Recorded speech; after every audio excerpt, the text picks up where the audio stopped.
Agora, continuando o que Jesus falou, eu li para vocês que logo em seguida ele fala, Mateus capítulo 24, verso 7. Vou dar tempo para você abrir sua Bíblia, tá bem? Já estamos com 8.500, eu quero chegar a 10.000. E você que está chegando agora, nós estamos estudando o que Jesus disse sobre o fim dos tempos. O pessoal já está com a Bíblia anotada aí, fique tranquilo que eu vou sempre voltar aqui para que você não perca nada. Ah, mas eu peguei na metade, eu vou desistir. Não, assista, porque ainda tem muita coisa importante para dizer com vocês aqui, tá bom? Vamos estudar a palavra de Deus. Mateus capítulo 24, versículo 7, Jesus disse: porque nação se levantará contra nação, reino contra reino, haverá fomes e terremotos em vários lugares. Porém, estas coisas são o princípio das dores. Deixe-me explicar para vocês essa expressão que Jesus usou, o princípio das dores. No original grego, princípio das dores é literalmente, na parte grega aqui, dores de parto ou dores de contração de uma mulher que está para dar à luz. Essa imagem de dores de parto, ela é frequente na Bíblia Sagrada e também nos manuscritos do Mar Morto para significar a vinda do Messias, que seria uma vinda dolorida. Calma que eu vou explicar para você e você vai entender o significado disso. Olha essa imagem que está bem atrás de mim aqui. Uma mulher que acabou de dar à luz, a outra está com o bebezinho aqui no colo, vocês estão vendo? Mas vejam o ar de cansaço da mulher, ela está exaurida. Percebam que ela está bem cansada. Vou pedir para colocar em tela cheia para que você possa ver. A mulher que está sentada, ela está cansada, ela está bem exaurida.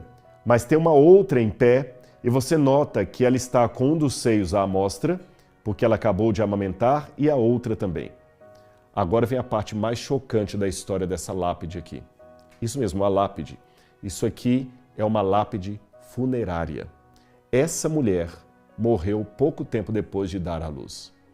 Os romanos tinham o costume de, ao colocar as lápides nos túmulos, eles colocavam uma cena da vida daquela pessoa, ou quando ela estava viva, ou imediatamente antes da morte dela. Essa mulher morreu pouco tempo depois de dar à luz, por isso que a que está em pé também está com o seio à mostra, porque se tornaria a ama de leite do bebê que sobreviveu. Há muitas questões ginecológicas que hoje são facilmente resolvidas, mas no passado não tinha, por exemplo, não havia ultrassom, não havia pré-natal, não havia como detectar que a criança estava com cordão umbilical enrolado, não havia como tratar uma eclâmpsia, um problema de pressão alta. Então, o alto índice de mulheres que davam à luz e morriam era tremendo. Havia muitos casos de crianças que morriam, de mulheres que morriam depois do parto ou de ambos que morriam. Aliás, não precisa ir longe. No Brasil, de 50, 60 anos atrás também, era muito grande o número de mulheres que morriam ao dar à luz. A criança nascia, a mulher morria. Ou às vezes a criança morria. E também não era diferente nos tempos da Bíblia Sagrada. Por isso que a palavra de Deus usou essa imagem para simbolizar a vinda do Messias. Eu vou explicar a vocês por quê. Aqui eu tenho uma outra lápide de uma mulher lutando com dores de parto para dar à luz a uma criança.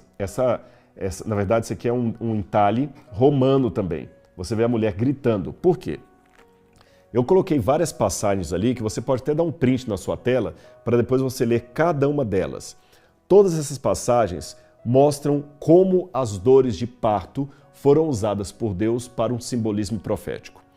A primeira declaração da dor de parto foi dada em Gênesis capítulo 3, verso 16, quando Deus disse a Eva, sob dores você dará à luz ao seu filho. Mas Eva também representava a vinda do Messias, porque Deus, antes de falar para Eva que ela ia sofrer muito na hora de dar à luz, declarou que iria colocar inimizade entre o descendente da mulher e a serpente. Então, Adão e Eva sabiam que da mulher sairia o Messias Salvador, mas seria com muita dor. Aí você vai ler textos como Isaías 42, 14, Salmo 48, verso 6, Jeremias 30, 5 e 6, falam sempre de Israel como sendo uma mulher que sofre com dores de parto para dar à luz ao Messias. Agora imagine comigo e você vai entender. Pensando com a cultura daquela época, eu falei que havia um número muito alto de mulheres que, durante o parto, morriam ou perdiam seus bebês. Então, principalmente as mulheres que estão me assistindo. Imagine que se você tivesse dado à luz na época bíblica, o momento da gravidez seria um misto de alegria e angústia, de felicidade e tristeza. Por quê? Porque o que a mulher mais queria era ser mãe. Mas uma vez que ela era mãe e estava chegando a época do bebê nascer, ela sabia que a chance dela perder o bebê ou morrer era muito alta. Então, ao mesmo tempo que a gravidez era um sinal de alegria, poderia ser também uma sentença de morte. Ficou claro isso para você? É por isso que na Bíblia você tem essa forma mista, eu poderia dizer, aparentemente até antagônica, de falar da gravidez como sendo alegria e tristeza. É um paradoxo. Esse mesmo paradoxo falava do povo de Deus ao dar à luz ao Messias. Seria um parto doído entregar o Messias ao mundo. É por isso que no Apocalipse, capítulo 12, quando vai falar do povo de Deus, qual é a imagem do povo de Deus que João vê em Apocalipse capítulo 12? Uma mulher sofrendo dores de parto para dar à luz a uma criança messiânica que iria destruir o dragão, que é equiparado à antiga serpente. Percebeu? Agora, vamos a 1 Tessalonicenses, capítulo 5, versículo 3. Olha o que Paulo fala aqui em 1 Tessalonicenses, capítulo 5, versículo 3.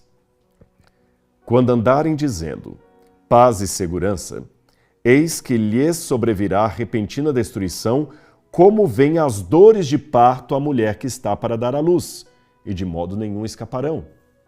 Quando você vai a Romanos capítulo 8, versículos 22 e 23, novamente Paulo usa as dores de parto como um exemplo.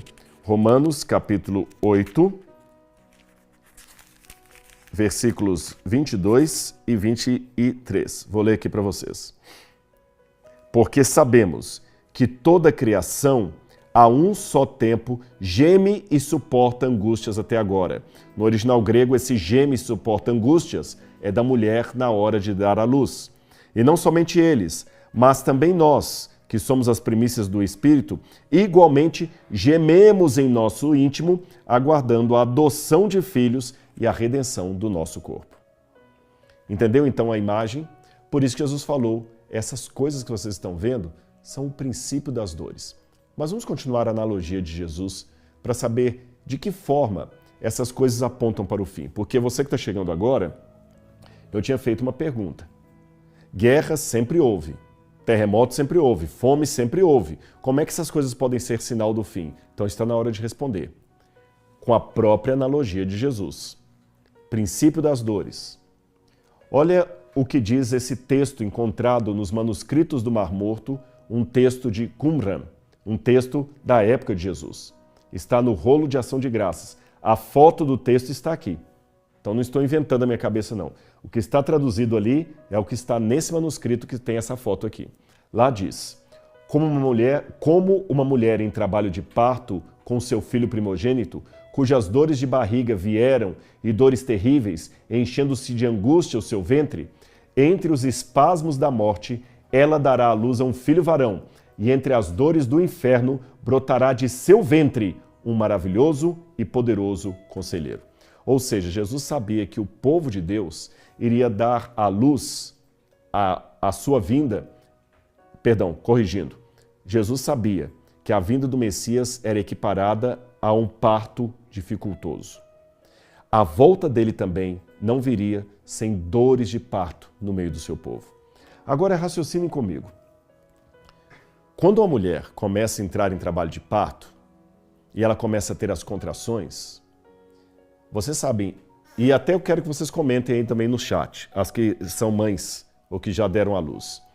Eu já vi casos, e se aparecer o comentário aí, podem pensar e mostrar para mim, tá bom? Eu já vi casos de mulheres que disseram que elas tiveram a contração e o bebê nasceu 1 hora depois. 2 horas depois o bebê estava nascendo. Houve o caso de uma mulher que o bebê nasceu numa praça. Ela estava assim na praça quando a criança escorregou e saiu. Isso é caso real. Mas também já vi casos de mulheres que ficaram até 18 horas tendo contrações e o bebê não nascia. 18 horas. É muito tempo. Imagine então a mulher tem uma contração, outra contração, e quanto mais vai chegando próximo, as contrações vão ficando mais rápidas e mais doídas. Mais doídas. E elas vão, agora o intervalo entre as contrações também vai diminuindo. Mas repito, é uma caixa de surpresa. Algumas mulheres têm a primeira contração, o bebê nasce 1 hora depois. Algumas mulheres têm contração, o bebê vai demorar 18 horas para nascer. Até se teve alguém aí que já teve mais de 18 horas de contração, por favor, fala pra gente aí que eu quero saber. Agora, então, imagine essa comparação com a história da humanidade. Estamos tendo contrações de parto. O menino pode nascer a qualquer momento ou pode demorar 18 horas. Percebeu a analogia? A partir do momento que a mulher tem as contrações, o que um bom marido deve fazer? Ficar esperando? Não. A qualquer momento a criança nasce. Ele tem que pegar o carro e correr para a maternidade. Pode ser que ao chegar na maternidade, ele vai esperar quase que a noite toda, a manhã inteira, a tarde inteira, para o menino só nascer no outro dia depois do almoço. Já apareceu algum aí? Mulheres estão falando que é verdade. Euseni falou, Claudiane está confirmando isso, Helena também. Obrigado a vocês que confirmaram. Então a mesma coisa é a história do mundo, meus queridos. Nós estamos tendo contrações de parto no mundo. A qualquer momento ele volta. E outra coisa também, a mãe da Alessandra ficou mais de 22 horas tendo contrações. Então, quando Jesus falou essas coisas que vocês vão ver, guerras, são o princípio das dores, obrigado, viu, a Alessandra aqui que contou isso.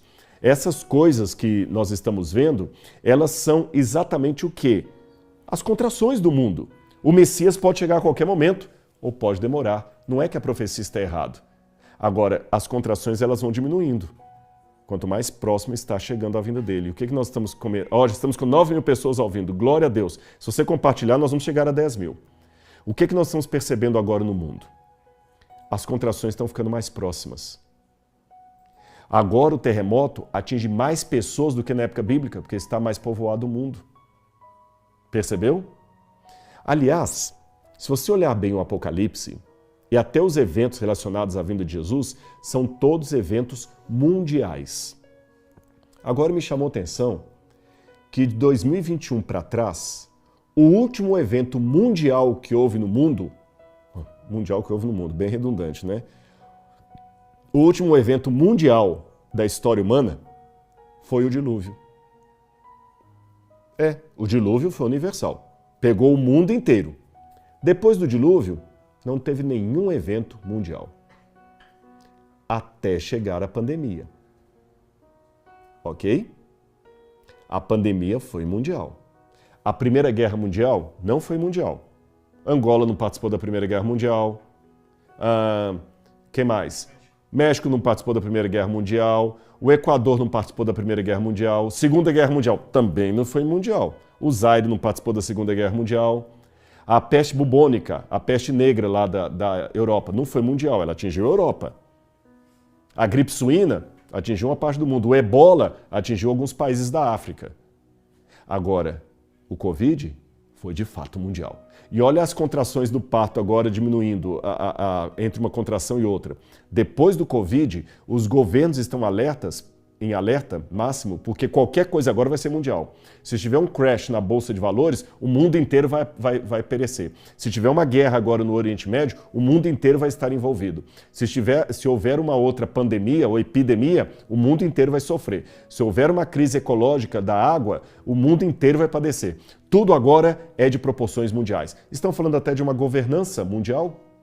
Percebeu? Realmente, eu não sei quando a criança vai nascer, mas uma coisa eu sei.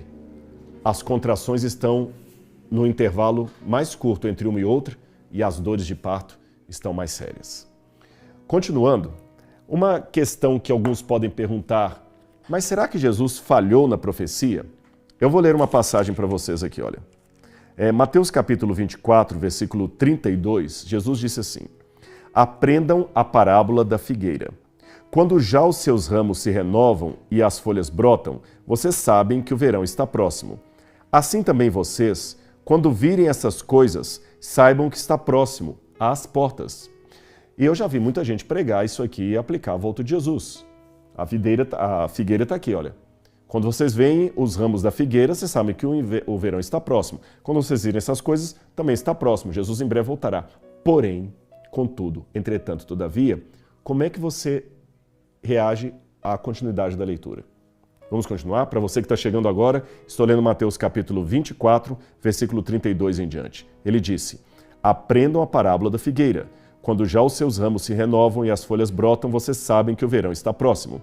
Assim também vocês, quando virem todas essas coisas, saibam que está próximo, às portas. Em verdade lhes digo que não passará essa geração sem que tudo isso aconteça. Opa, aí Jesus falhou. Porque aquela geração passou e ele não voltou. Como é que você responderia se um incrédulo pegasse isso aqui para lançar dúvidas sobre a veracidade da Bíblia Sagrada? Aliás, eu vi na internet já uma vez alguém, assim como a galhofa, assim, bem zoando a Bíblia, falando assim, a Bíblia dos crentes lá, olha o que Jesus falou, está errado aqui. E ele pontou essa passagem aqui. Porque Jesus, antes dessa passagem que eu li, ele disse o seguinte, fica com a Bíblia aberta aí, olha, Mateus capítulo 24, versículo 29 em diante. Logo em seguida, a tribulação daqueles dias, o sol escurecerá, a lua não dará sua claridade, as estrelas cairão do firmamento e os poderes do céu serão abalados. Então aparecerá no céu o sinal do Filho do Homem. Todos os povos da terra se lamentarão e verão o Filho do Homem vindo nas nuvens com poder e grande glória. E ele enviará os seus anjos com grande som de trombeta, os quais reunirão os seus escolhidos dos quatro ventos de uma a outra extremidade do céu. Depois que ele deu esse anúncio, ele fala, olhem para a figueira, e eu afirmo para vocês que não passará essa geração sem que tudo isso aconteça. Só que isso foi dito há 2000 anos atrás, meu amigo. Aquela geração já passou e ele não voltou. Está vendo a importância de estudar a Bíblia? E se eu parasse minha live aqui agora? Eu acho que eu vou parar, vou descansar. E se eu deixar no ar essa pergunta aí? Vocês acham que eu posso parar a live aqui? Eu acho que não, né? A Laura está falando que não. E se algum ateu, algum descrente colocar isso para você? Como é que você responderia? Eu vou mostrar para você na Bíblia como é que é fácil a gente responder essas questões só deixando o texto bíblico falar. Vamos continuar lendo? Antes, para você que chegou agora, eu quero mostrar uma coisinha aqui, ó. Para quem chegou agora, eu consigo voltar os slides aqui? Fácil? Para quem chegou agora, eu quero ser didático. Opa, próximo. Eu mostrei, coloca na tela cheia, que esse discurso de Jesus sempre intercala o tema da destruição de Jerusalém com a segunda vinda. Desculpem que está em inglês. A letra A, destruição de Jerusalém. Letra B, segunda vinda. A, destruição de Jerusalém. B, segunda vinda. A, destruição de Jerusalém. B, segunda vinda. Para quem estava comigo desde o início, eu expliquei que essa forma de falar de um assunto, interromper, falar do outro e voltar naquele, era a maneira que os rabinos, que os professores da época de Jesus tinham de ensinar as coisas. Era mais fácil para as pessoas memorizarem. Então Jesus vai intercalando os temas. Ele fala da destruição de Jerusalém, fala da segunda vinda. Fala da destruição de Jerusalém, fala da segunda vinda. E quando você pega esse texto aqui, você entende nessa distinção. Vou dar um tempo para você dar um print aí da tela, tá? Que isso aqui vai ser importante para você. Deu o print? Posso continuar? Desculpem que está em inglês, eu esqueci de traduzir esse slide aqui. Mas é fácil isso, não é nada confuso de você ler, não. Mesmo para quem não saiba inglês. Essa parte que Jesus fala da figueira, ele está falando da destruição de Jerusalém, não da sua segunda vinda. Quer que eu prove para você? Vamos ler o texto. Aprendam a parábola da figueira, quando já os seus ramos se renovam, as folhas brotam, vocês sabem que o verão está próximo. Assim também vocês, quando virem acontecer essas coisas, saibam que está próximo às portas. Toda hora que ele fala está próximo às portas, está falando do juízo sobre Jerusalém. Passará o céu e a terra, porém minhas palavras não passarão. Mas, olha o verso 36, mas, conjunção adversativa. Toda vez que você usa uma conjunção adversativa, mas, porém, contudo, entretanto, todavia, sem embargo, mas, quando você usa essa conjunção, significa que o que você vai falar em seguida é o oposto do que você falou antes. Por exemplo, se eu falar com vocês assim, eu gostaria muito de ir à sua casa jantar, mas significa que eu não vou, correto? Se eu dissesse assim, eu gostaria muito de vir de paletó e gravata, mas eu vim sem paletó e gravata. O mas, ele sempre coloca uma situação oposta à outra. Então ele falou primeiro, quando vocês virem acontecendo essas coisas, saibam que está próximo, às portas. E essa geração não passará sem que veja isso acontecendo. O quê? A destruição de Jerusalém. Mas, posso continuar? A respeito daquele dia e hora, a volta dele, ninguém sabe, nem os anjos do céu, nem o Filho, senão somente o Pai. Percebeu? A destruição de Jerusalém, vocês sabem quando é? Porque está às portas. E essa geração de vocês não vai passar sem que vejam isso acontecendo. Mas com relação à minha vinda, ninguém sabe. Nem o anjo, nem os anjos, nem o Filho, senão somente o Pai.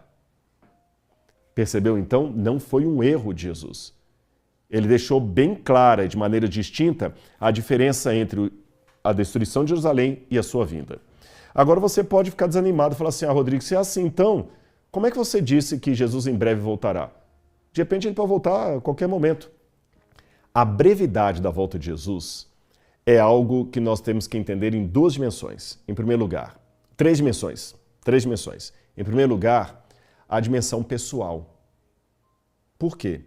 Jesus pode demorar 300 anos para voltar, mas eu posso morrer daqui a 2 minutos. Será que eu estou pronto para encontrar com meu Senhor? Porque Paulo fala que para aqueles que morrerem, será como um abrir e fechar olhos ao soar da última trombeta. Ou seja, você morreu, daqui a pouquinho você acorda diante do juízo de Deus. Então, ainda que Jesus demore 300 anos para voltar, a minha morte pode acontecer daqui a 1 minuto. Então eu tenho que estar pronto para a próxima volta de Jesus a qualquer momento. Jesus volta para quem morreu, porque para quem morreu não tem mais chance. Segunda dimensão, a urgência, a vontade que ele volte. Então a Bíblia deixa claro que essa breve Jesus voltará não é um qualificativo temporal, mas de importância, de eminência. Olha essa imagem que eu estou colocando aqui. Estão vendo a minha Bíblia? Eu esqueci de colocar essa foto aqui. Eu tenho uma foto em casa que tem uma pedra em cima da outra, assim como o meu braço está aqui, olha. Os geólogos dizem que essa pedra que está aqui em cima pode cair a qualquer momento, mas ela já está há milhares de anos ali em cima.